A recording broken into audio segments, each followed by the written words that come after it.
వ్యవసాయంలో రైతుకు తొలి పెట్టుబడి విత్తనం అనుకుంటారు, కానీ కాదు. రైతుకు అసలైన పెట్టుబడి నేల. ఆ నేల సారం ఎలా ఉందో తెలుసుకోకుండా మనం ఎంత ఖరీదైన విత్తనం వేసినా, ఎన్ని బస్తాల ఎరువులు చల్లినా ప్రయోజనం శూన్యం.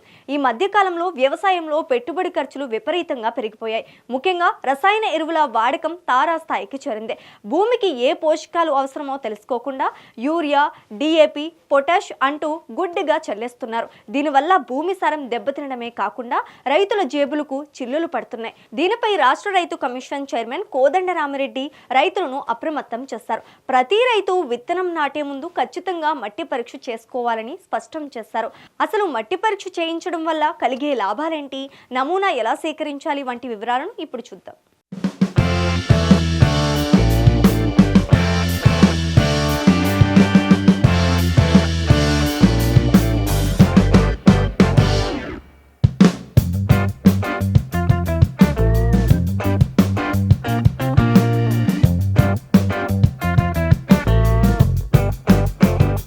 మన రైతులు ఎంతో కష్టపడతారు, కానీ ఆ కష్టానికి తగ్గ ప్రతిఫలం ఎందుకు దక్కడం లేదో ఆలోచిస్తే ప్రధాన కారణం సరైన శాస్త్రీయ పద్ధతులు పాటించకపోవడమే.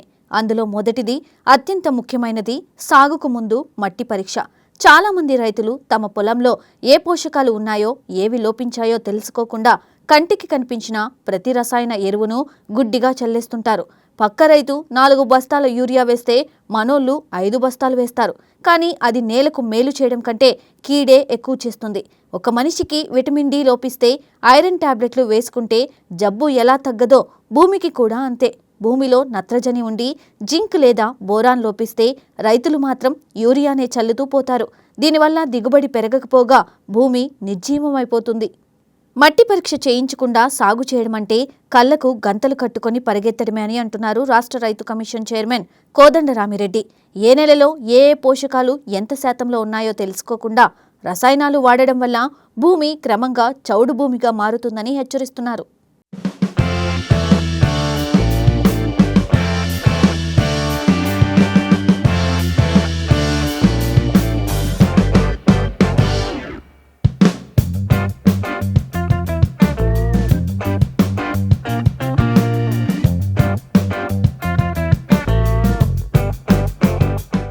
నాగర్ కర్నూలు జిల్లా వంగూరు మండలం కొండారెడ్డిపల్లిలో రైతు అవగాహన సదస్సు జరిగింది.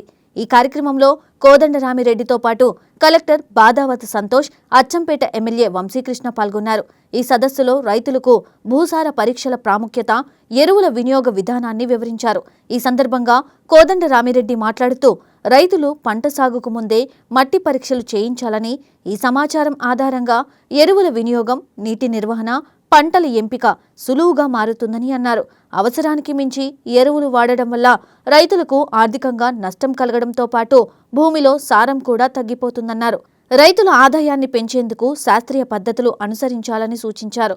రైతులు నేల ఆరోగ్యాన్ని కాపాడుతూ ఖర్చులను తగ్గించి స్థిరమైన వ్యవసాయ విధానాలను అనుసరించాలని సూచించారు. అనంతరం మినీ కిట్లు, భూసార పరీక్షలకు సంబంధించిన పరికరాలను పంపిణీ చేశారు. సాయిల్ టెస్ట్ చేసుకోవాలన్న అవగాహన లేకపోవడము. సో దాంతో ఏమైతుంది, మనకి ఇంతకుముందు చెప్పినట్టు ఒకరితో ఒకరు కాంపిటీషన్, లేదంటే ఈ మొక్కజొన్న వేసుకున్నప్పుడు మన దగ్గర మనకి 3 లేదా 4 సరిపోతాయి. బ్యాక్ తీసుకుంటే 3, 4, 5 దగ్గర ఆపేటం, దాని తర్వాత 8కి పోయారు, దాని తర్వాత ఇంకా పెంచుతున్నారు. దీంట్లో మనం అర్థం చేసుకోవాల్సింది ఏంటంటే, భూమిలో సారం ఉన్నంత వరకే మనం ఏ యూరియా వేసినా, ఏ డిఏపి వేసినా, భూమి మంచిగా ఉన్నంత వరకే, భూమి సారం ఉన్నప్పుడే ఈ పంటలన్నీ కూడా మనకు రావడం జరుగుతుంది. ఇవన్నీ ఏసి మనము ఈ ఫర్టిలైజర్ అంతా వేసి భూమి యొక్క క్వాలిటీ, స్వారం మొత్తం తగ్గించేస్తే ఈ రోజు 10 స్టోల్ 20 వేసినా కూడా ఆ భూమిలో మొక్క రాదు, ఆ భూమిలో పంట రాదు. మనకి ఇప్పుడు తెలియకపోయినా మన తర్వాత వచ్చే జనరేషన్, అంటే మన తర్వాత వచ్చే జనరేషన్, మన కొడుకులో పిల్లలు ఎవరైనా ఉన్నప్పుడు, మీ పిల్లలు ఎవరైనా ఉన్నప్పుడు, వాళ్ళు వ్యవసాయం చేసుకునే టైంకి మనం ఎంత ఇచ్చినా కూడా ఇప్పుడు ఎంతో కొంత వస్తుంది, ఆ తర్వాత అసలే రా. వ్యవసాయానికే పని చేయకుండా రాకుండా పోయే పరిస్థితులు మనం ఇట్లనే ఈ ఫర్టిలైజర్స్ అవుతుందో. ఇంకో సైడ్ మనము తినే ఆహారం కూడా మనకి మొత్తం కలుషితమై పాయిజన్ అయిపోయి, ఆ తినే ఆహారంలో కూడా మనం బాడీలోకి పోయి, ఇంతకుముందు చెప్పినట్టు ఇప్పుడు మా జనరేషన్ కూడా ఇంతకు ముందు ఉన్నంత స్ట్రాంగ్ గా ఉండడం, అంత వాళ్ళలాగా యాక్టివ్ గా ఉండలేము ఆ ఏజ్ వచ్చినప్పుడు. మన తర్వాత వచ్చే జనరేషన్ మనం ఇదే ఫుడ్ తినుకుంటా, ఇట్లనే ఫర్టిలైజర్ వాడుకుంటా ముందుకు పోతే మన తర్వాత జనరేషన్ ఇంకా అసలే చిన్నప్పటి నుంచే రకరకాల రోగాలు అవన్నీ కూడా వచ్చే పరిస్థితి ఉన్నది. సో కాబట్టి దయచేసి రైతులంతా కూడా జస్ట్ ఒక అపోహ నుంచి మనం ఎక్కువ వేస్తే అంత కొంచెం హైట్ పెరుగుతుందనో కొంచెం పచ్చ పెరుగుతుందనో మనం ఆలోచిస్తే తర్వాత 4-5 సంవత్సరాల్లో ఆ భూమి పని చేయకుండా పోతుంది. కాబట్టి మన భూమిని మనం తీసుకొచ్చి మన అగ్రికల్చర్ ఆఫీసర్ దగ్గర తీసుకొచ్చి రైతు వేదిక తీసుకొచ్చి ఒకసారి టెస్ట్ చేయించుకొని అందులో ఏముంది ఎట్లా వాడాలా అనేది తెలుసుకొని దాని ప్రకారం ముందుకు పోవాలి. అదే విధంగా జిల్లా యంత్రాంగం నుంచి కూడా మేము ఏఓస్ అందరికీ కూడా ప్రాపర్ ట్రైనింగ్ ఇచ్చి దీన్ని ఒక సక్సెస్ఫుల్ ప్రోగ్రామ్ అయ్యేటట్టు దీని ద్వారా అందరికీ కూడా అవగాహన వచ్చేటట్టు మేము కూడా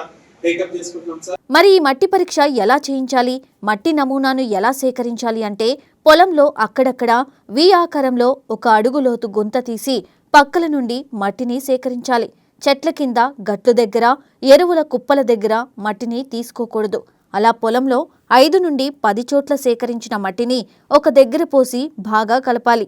అందులోంచి 1 అరకిలో మట్టిని శుభ్రమైన కవర్లో ప్యాక్ చేసి మీ పేరు, సర్వే నెంబర్ రాసి దగ్గరలోని వ్యవసాయ శాఖ మట్టి పరీక్షా కేంద్రానికి పంపాలి. ఆ మట్టిని పరీక్షించిన తర్వాత అధికారులు మీకు సాయిల్ హెల్త్ కార్డు ఇస్తారు. అందులో మీ భూమిలో ఏ పోషకాలు ఉన్నాయో, ఏవి లోపించాయో స్పష్టంగా రాసి ఉంటుంది. గౌరవ ముఖ్యమంత్రి రేవంత్ రెడ్డి గారి స్వగ్రామంలో చాలా కాలంగా రైతాంగానికి తమ పంట పొలాలలో మట్టి పరీక్ష చేపించే వ్యవస్థ ఉండేది ఇదివరకు. కానీ కొన్ని సంవత్సరాలైంది ఆ వ్యవస్థ ఎక్కడా పట్టించుకోవడం లేదు. అందువల్ల కమిషన్ ఏర్పడ్డ తర్వాత ఈ మట్టి పరీక్షలు 2 సంవత్సరాలకు ఒకసారైనా కనీసం వాళ్ళ మట్టి, రైతుల మట్టి పరీక్ష చేసుకోవడానికి అనువైన ప్రదేశమైనా ఉండాలి, దగ్గరలో వ్యవస్థనైనా ఉండాలి. అది గ్రహించిన కమిషన్ అగ్రికల్చర్ యూనివర్సిటీలో దీనికి సంబంధించిన వ్యవస్థలో వాళ్ళతో మాట్లాడి వాళ్ళు చేస్తున్న పరికరం ఒకటి ఉంది. ఆ పరికరం ద్వారా మట్టి పరీక్ష చేసి అప్పటికప్పుడు దాని రిజల్ట్ బయటకు వస్తుంది. ఆ విధమైన ఏర్పాట్లు అందులో ఉన్నాయి. ఆ పరికరాలు ఇక్కడికి తీసుకొచ్చి కొన్ని పరికరాలు రైతులకు ఇవ్వడానికి కానీ, మరీ ప్రత్యేకంగా ఈ ప్రాంతం చాలా కాలంగా పూర్వం మహబూబ్ నగర్ జిల్లా అంటే ఆముదాలు పండించే ప్రాంతం. ఆముదాల పంట నుంచి ఇప్పుడంతా పత్తి పంటకు మళ్ళీంది. అందువల్ల ఈ పత్తి పంట పండించే పొలాలలో మట్టి వేగంగా సత్తువ కోల్పోవడం, దానివల్ల రైతుకి వాళ్ళు ఏం తెలుసు, అమాయకులు కెమికల్ ఎరువులు ఎక్కువ వేస్తున్నారు. ఈ మధ్యన యూరియా బాగా వాడుతున్నారు. ఈ యూరియా వల్ల మట్టి తొందరగా పాడైపోతుంది. యూరియాను తక్కువ చేసుకోవడం, ప్రత్యామ్నాయ ఎరువులు ఏర్పాటు చేసుకోవడం, అంతేకాకుండా ఇది పరీక్షలు చేసుకున్న తర్వాత కూడా ఈ మధ్యకాలంలో మనం పండించే పత్తి పండించిన తర్వాత కట్టెను కాల్చి బొగ్గు చేసి మట్టి సగం బొగ్గు రెండు కలిపితే మంచి ఎరువు తయారవుతుంది అనేది ఒక ప్రయోగం జరిగింది. అది కూడా వాళ్ళకి రైతాంగానికి తెలియజెప్పడానికి ఒక మంచి అవకాశంగా కొండారెడ్డిపల్లిని ఉపయోగించుకోవడానికి, కొండారెడ్డిపల్లిలో మొదలు పెట్టడానికే ఈరోజు ఇక్కడ నిర్ణయం తీసుకోబడ్డది. ఈరోజు జిల్లా అధికారులు, కలెక్టర్ గారు, జిల్లా అధికారులు, అగ్రికల్చర్, హార్టికల్చర్ డిపార్ట్మెంట్ వాళ్ళందరూ కూడా అందరి సమక్షంలో, అందులో అన్నిటికంటే ముఖ్యంగా ఈ పరికరాలు ఎవరైతే కనిపెట్టిండ్రో వాళ్ళను కూడా పిలిచినాం ఇక్కడికి. వాళ్ళ ద్వారా రైతు వేదిక దగ్గర కొంతమంది రైతులు వాళ్ళ పంట పొలాలలో మట్టిని తీసుకొచ్చి పరీక్ష చేపించుకోవడానికి ఇక్కడ వెసులుబాటు ఉంటుంది. ఈరోజు వాస్తవంగా మీడియా ద్వారా, మీ ద్వారా మనవి చేస్తూ ఉన్నాం. ఇది రైతాంగము ఎక్కువగా కెమికల్ ఎరువులు వాడుకోవడం తగ్గించాలి. అదేవిధంగా వరి పంటను కొంత తగ్గించుకోవాల్సిన అవసరమైతే ఉంది. వరి పంట బాగా పండిస్తున్నారు, నీళ్లు కొద్దిగా ఉంటే కూడా ఆ పంటలు పండిస్తున్నారు. దానివల్ల రైతుకి పెద్దగా లాభం కూడా లేదు. దానివల్ల అది పంటల మార్పిడి కూడా అవసరం. కెమికల్ ఎరువులు వాడకం తగ్గించుకోవడం ముఖ్యం.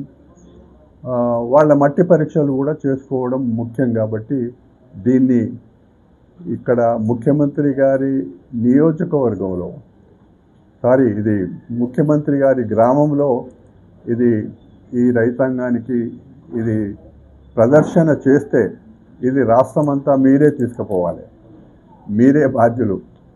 మీ వల్లనే అది సాధ్యమవుతుంది. రాష్ట్రమంతా ఈ వార్తను తీసుకుపోయినట్టయితే రైతులకి ఉపయోగపడే రకంగా ఉంటుంది. ఈ సాయిల్ హెల్త్ కార్డు వల్ల రైతులకు ఎన్నో ప్రయోజనాలు ఉన్నాయి. మట్టి పరీక్ష నివేదిక ఆధారంగా మీ భూమికి అవసరమైన ఎరువులను మాత్రమే కొనుగోలు చేస్తారు. ఉదాహరణకు మీ నేలలో భాస్వరం పుష్కలంగా ఉంటే మీరు మళ్ళీ డిఏసి బస్తాలు కొనాల్సిన అవసరం లేదు. దీనివల్ల ఎకరానికి వేలాది రూపాయల పెట్టుబడి ఆదా అవుతుంది. పంటకు ఏ సమయంలో ఏ పోషకం అవసరమో ఖచ్చితంగా అందిస్తే మొక్క ఆరోగ్యంగా ఏపుగా పెరుగుతుంది. దీనివల్ల సహజంగానే పంట దిగుబడి 15 నుండి 25% వరకు పెరుగుతుంది. పోషకాల లోపమున్న మొక్కలకే రోగాలు త్వరగా వస్తాయి.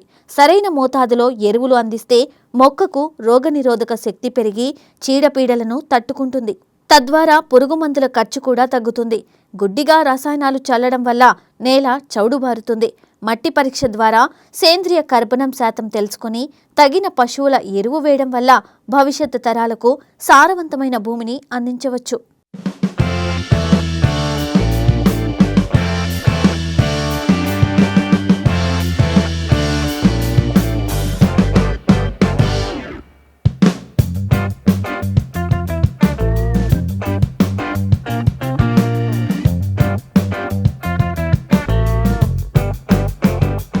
మట్టి పరీక్ష అనేది మీ పొలానికి పెట్టుబడి ఆదా చేసే బ్రహ్మాస్త్రం లాంటిది.